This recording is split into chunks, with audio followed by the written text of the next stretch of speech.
Miami in the late 1970s was not a city. It was a fever dream. It was a neon-soaked purgatory where the American dream went to die, choked to death by a blizzard of white powder. To the tourists, it was sunshine and beaches.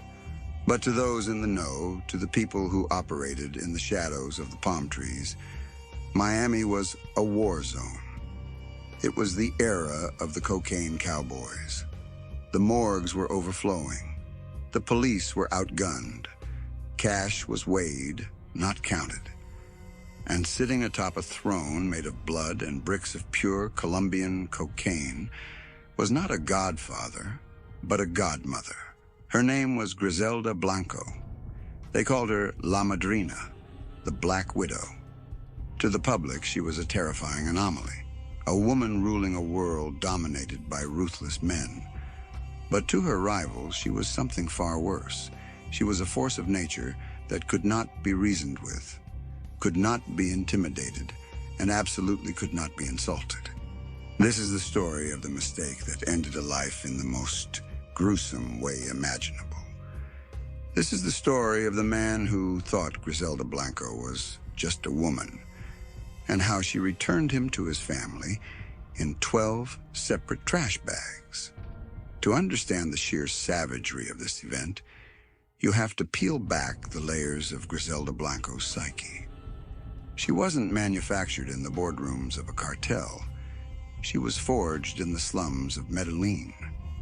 Legend has it that by the age of 11, she had already kidnapped a wealthy boy and shot him between the eyes when his parents refused to pay the ransom. Violence was her first language. By the time she landed in Miami, she had already left a trail of dead husbands and business partners behind her. She didn't just survive the misogynistic world of the narcos. She devoured it. She invented the motorcycle assassin, the sicario on two wheels, a tactic that would plague Colombia for decades. She was innovative, she was brilliant, and she was utterly sociopathic. The year was 1981. Griselda's empire was at its zenith. She was moving thousands of kilos a month. She was making $80 million a month. Her power was absolute. But in the drug game, power breeds envy, and envy breeds stupidity. Enter a rival trafficker. For the sake of history, let's call him Ricardo. Ricardo was old school. He was a man of machismo. He believed that women belonged in the kitchen or in the bedroom, not at the head of the table negotiating multi-million-dollar deals. He looked at Griselda, and he didn't see a queen. He saw a usurper. He saw a woman playing a man's game. The trouble started, as it often does, over territory and money.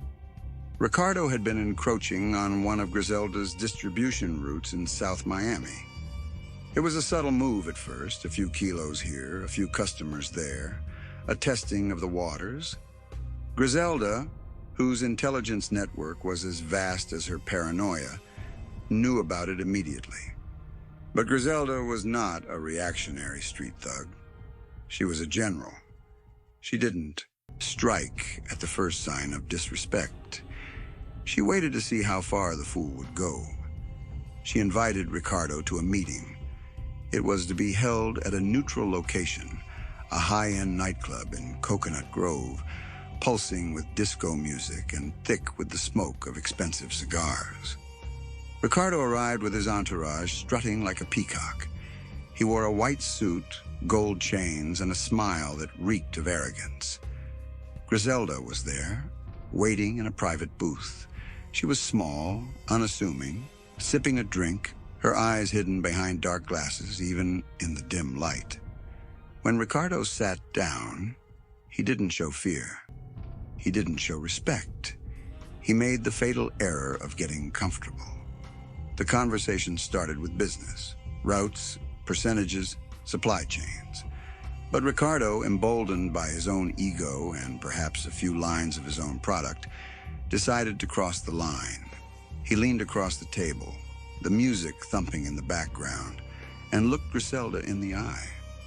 Witnesses say he smirked. He told her that the cocaine business was too violent for a woman. He suggested that she should take her millions, retire, and go be a grandmother. He told her that she needed a man to run the heavy lifting. He called her weak. He called her a name that questioned not just her authority, but her very nature. The air in the private booth went cold. The music seemed to stop for everyone within earshot. Griselda's bodyguards tensed, their hands hovering near the Uzis, concealed under their jackets. But Griselda didn't scream. She didn't flip the table. She simply took a sip of her drink, lowered her glasses to look him dead in the eyes, and smiled. It was a smile that didn't reach her eyes. It was the smile of a shark sensing blood in the water. She told him very softly, "You are right, Ricardo. Maybe I am just a woman." Ricardo left that meeting thinking he had won. He thought he had intimidated the Black Widow. He went home to his wife, celebrating his victory, thinking he was the new king of Miami. He didn't know that he was already a walking corpse. Griselda waited. She didn't strike that night. She didn't strike the next day. She let him sit in his false victory for a week. She wanted him to feel safe. She wanted him to relax. And then she unleashed hell. It happened on a Tuesday. Ricardo was leaving his mistress's apartment. He walked out to his car, fumbling for his keys. He never heard the motorcycle. The roar of the engine was the last thing he heard before the world went black. Griselda's cocaine cowboys snatched him off the street in broad daylight. This wasn't a hit. This was an abduction. A bullet to the head would have been too easy. It would have been too merciful. For the insult he had delivered, for the disrespect of calling La Madrina weak, death had to be a production. They took him to a warehouse in Hialeah, soundproofed, isolated, a slaughterhouse prepared for human cattle. What happened inside those walls is the stuff of nightmares. Griselda didn't just want him dead. She wanted him erased and then reconstructed as a message.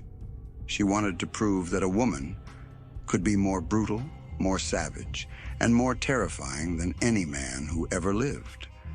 The tools were laid out. Knives, saws, plastic sheeting. It was surgical in its cruelty. Ricardo was kept alive for hours. He was made to understand exactly why this was happening. He was reminded of every word he had spoken in that nightclub. He begged, he pleaded, he offered money, he offered territory. But you cannot negotiate with a hurricane. Griselda wasn't interested in his money anymore. She was interested in his legacy. She wanted to turn him into a cautionary tale. The dismemberment was methodical. The Miami chainsaw style was becoming infamous, but this was personal. The body was taken apart, piece by piece. The brutality was absolute. But here is where the story shifts from a standard gangland killing to a legend of horror. Griselda ordered her men to get trash bags. Heavy-duty, industrial black trash bags. They didn't stuff him into one. They separated him, an arm in one, a leg in another, the head in a separate, smaller bag, 12 bags in total. Why 12? Some say it was symbolic. Some say it was just practical. But the intent was clear. He was no longer a man. He was garbage. He was trash to be taken out. Griselda then gave the final order, the order that would cement her reputation as the devil in heels. She didn't have the bags dumped in a swamp. She didn't have them buried in the Everglades. She told her men to load them into a van and drive to the exclusive suburb where Ricardo lived. It was early morning. The sun was just rising over the manicured lawns and the swimming pools of the wealthy Miami neighborhood. The paperboy was making his rounds. It was the picture of suburban peace.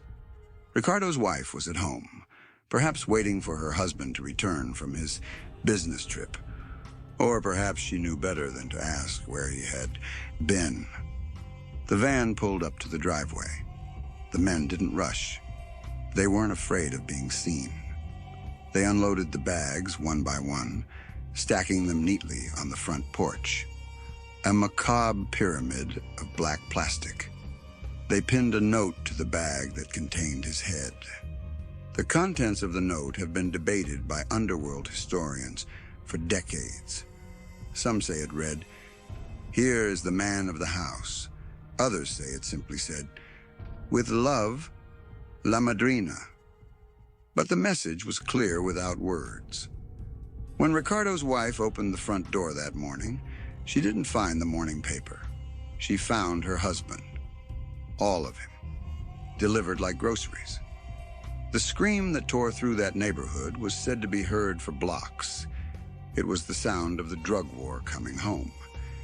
It was the sound of the realization that there were no rules, no boundaries, and no safety. The police arrived to a scene of absolute horror. Even the homicide detectives, men who had seen the worst of humanity, were shaken.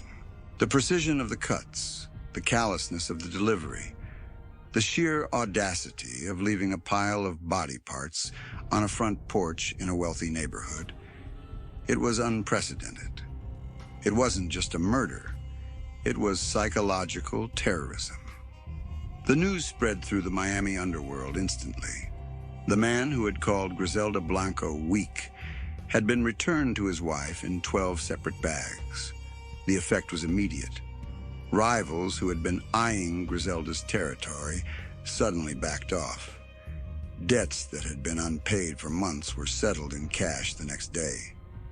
Men who used to speak her name with disrespect now whispered it with fear. Griselda had proven her point. She had shown the world that gender was irrelevant when you held the chainsaw. This act of ultraviolence was a turning point. It marked the escalation of the Miami drug wars into a period of lawlessness that forced the U.S. government to intervene. It brought heat, yes. It brought the FBI, the DEA, and the CENTAC task force. But for a time, it made Griselda Blanco untouchable. She walked through Miami like a god. She bought homes, she threw parties, she ordered hits like she was ordering dinner. She had internalized the lesson of the streets. Fear is the only currency that doesn't devalue. But there is a tragedy in this brutality. The woman who returned a man in 12 bags was also a mother. She named her youngest son Michael Corleone, after the fictional Godfather. She blurred the lines between family and the business until they were indistinguishable. The violence she inflicted on others eventually circled back. The paranoia grew. The drugs took hold. The empire built on blood began to crack. But in that moment, in the early 80s, standing over the wreckage of her rival, Griselda Blanco was the apex predator. The story of the 12 bags remains one of the darkest chapters in true crime history. It serves as a grim reminder of the reality of the narco lifestyle. It wasn't about glamour. It wasn't about the parties or the cars. It was about a level of inhumanity that is difficult to comprehend. It was about a woman who looked into the abyss, and when the abyss looked back, she pulled out a knife. Ricardo's mistake was thinking that the rules of society applied to Griselda. He thought that being a man gave him an advantage. He failed to realize that Griselda had long ago abandoned her humanity in exchange for power. She didn't see men or women. She saw threats and assets. And when you became a threat, you became trash. Today, Griselda Blanco is dead, assassinated in Medellin in 2012, shot in the head while leaving a butcher shop, a poetic end for a woman who treated life like meat. But the legend of the 12 bags lives on. It is whispered in the bars of Miami and the streets of Colombia. It is the ultimate story of disrespect and consequence. It is the story that defines the Godmother. So the next time you hear a story about the Miami drug wars, about the Cowboys and the cocaine, remember the name Griselda Blanco. Remember the woman who refused to be pushed aside. And remember the price of insulting the queen. Because in Griselda's world, the customer wasn't always right. In Griselda's world, the customer could end up on his front porch, piece by piece in a stack of black plastic bags. The warning was clear, written in blood on the driveway of a Miami mansion. Do not cross La Madrina, because she doesn't just kill you, she returns you.